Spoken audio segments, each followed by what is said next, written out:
Rising interest rates, what it means for the economy, the state's housing market, and the governor preparing to head overseas to drum up business in Slovakia and Israel to help grow Indiana's economy. Our insiders are here to now offer some perspective on some of those stories and much more. Joining me this week, Indy Chamber VP of Indianapolis Economic Development, Portia Bailey-Bernard.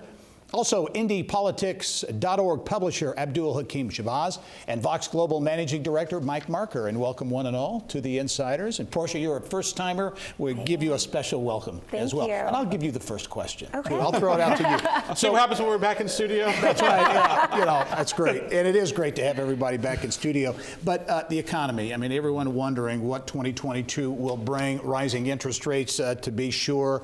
I know at Indy Economic Development, you had a great year last year. Yes. Some big numbers. Talk about that and how you're viewing 2022. Yeah, so we finished 2021 with $572 million in capital investment, and we retained and created roughly 7,000 jobs. And so, I mean, to have that done during a pandemic is just simply amazing. What's interesting too is our numbers are tracking pre-pandemic levels, and so we did see kind of a shortage in our job creation and routine, but I think that's a lot we can contribute to the labor shortage we're seeing across the country. But I mean, in terms of economic growth and development occurring in the city, right now we're seeing record uptakes for our city's planning petitions, and those include variances, land use, rezoning. So we've got a lot of development, really exciting projects in the pipeline.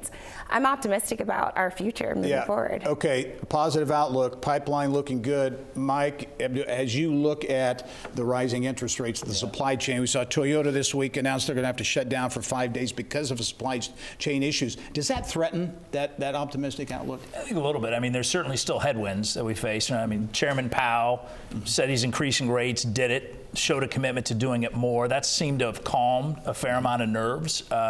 You see jobless claims now at a 50-year low, so you have a tight labor market. You also see automatic tax refunds coming from a whole bunch of states, including Indiana, which with coffers being what they are. But we still face chip production issues and the idling of plants, so a lot of work still to do. Yeah, basically it's sort of that dark cloud that's in the back of a relatively good picture.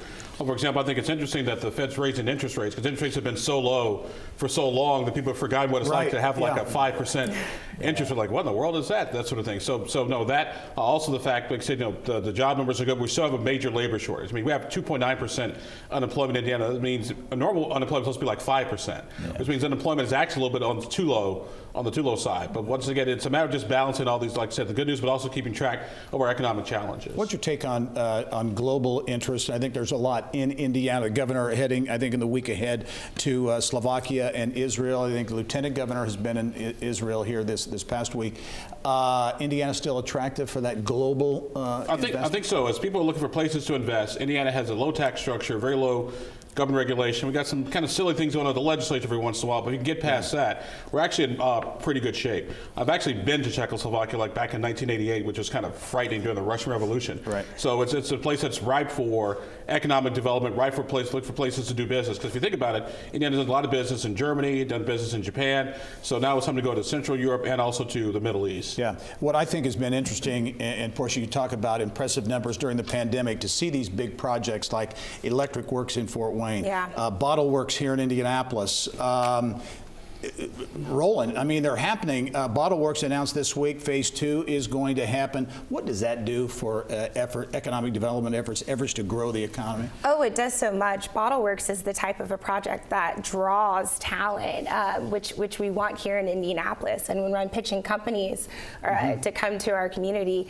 that's the type of project or development we tout. What's really interesting about Bottleworks is the second phase was actually supposed to be housing, and they shifted to office, which is really surprising to a lot of folks and when thinking about the pandemic.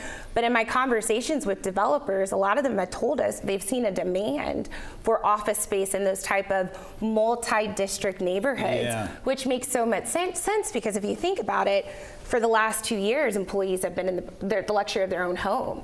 And so it's going to take a lot to get an employee to come back to work. And so I think we're going to see this shift from our traditional towers to more of these multi-district neighborhoods with amenities and hotels and restaurants. You can work out, grab a beer after work. And so it's exciting, and they're doing really well. And that is one of my favorite projects. It's right in my backyard. So my family and I spend a ton of time over there. That's good. Well, I know High Alpha's there, Lumina Foundation, I think, going there as well. Mike, you're a Fort Wayne guy, very familiar with that. Electric Works, for any city, any size to do something like that is impressive, but it's amazing what they're doing up there with Electric Works in Fort Wayne. There's a lot of momentum in Fort Wayne, Electric Works being a big part of that. The new Union Street market that they have coming in with the local business owners and food retailers, that's the next phase of that.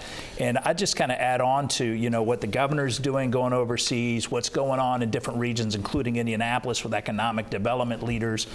A lot of momentum there, and we're going to see it coming at the end of May. The IEDC and the governor are doing something really smart with this Global Economic Summit around the Indianapolis 500, taking this momentum of what's going on in regions and around the state in different sectors and bringing more people here to say you can site work here and you can grow work here. It's a great message, and it's timely. Quick sports question, Matt Ryan, from the Falcons to the Colts. Is he the answer? I think he's the answer near term. Like if we want to get to another Super Bowl real quick, he's definitely the answer. Throw the ball a little bit, hand the ball to JT, and let's go, right? So I don't consider myself an expert in sports, and my frame of reference for a lot of players is based on who their wives are. So Russell Wilson, that's Sierra's husband. That's right. Tom Brady, that's Giselle's husband. Okay. So I am so excited, and I welcome Sarah Marshall-Ryan and her husband to Indianapolis and wish them nothing but success. That is a great way to end the insiders, too. Portia Bailey-Bernard, the VP of Indianapolis Economic Development for the Indy Chamber. Also Mike Marker, VOX Global. Abdul-Hakim Shabazz, the publisher of IndyPolitics.org. Thanks, one and all, and thanks for being in studio. It's great to have everybody back. Great to be here.